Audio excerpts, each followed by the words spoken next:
Wrigley Field's basket has been around since 1970, so even though it isn't new, it still raises questions every time someone puts one into it.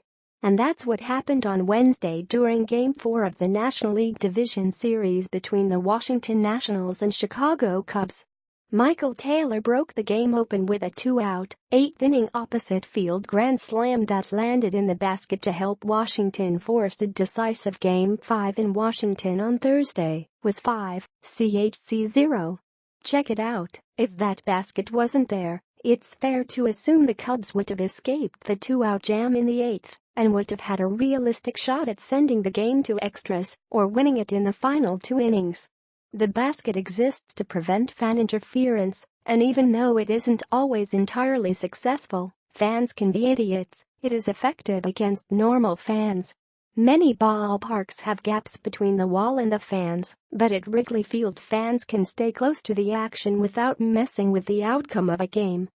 Pitchers and outfielders aren't keen on the basket at times.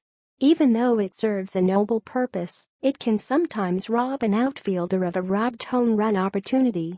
It is largely unnoticeable during games, it just has the unfortunate side effect of only making itself present on a home run, one of the biggest plays of any game.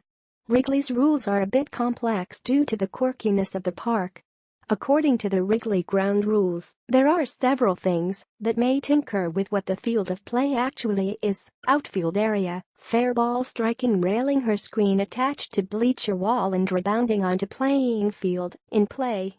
Fair ball lodges in screen attached to bleacher wall, 2 bases. Fair batted ball lodges in vines on bleacher wall, 2 bases. Fair ball enters vines on bleacher wall and rebounds onto playing field, in play.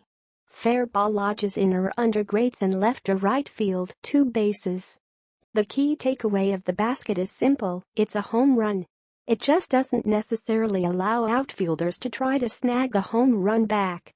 The basket giveth, and the basket taketh away. Last season the Cubs got a Javier Baez home run against the Giants that outfielder Angel Pagan swears he would have had, but the bottom line is that the Cubs know about the general weirdness of the basket and embrace it either way.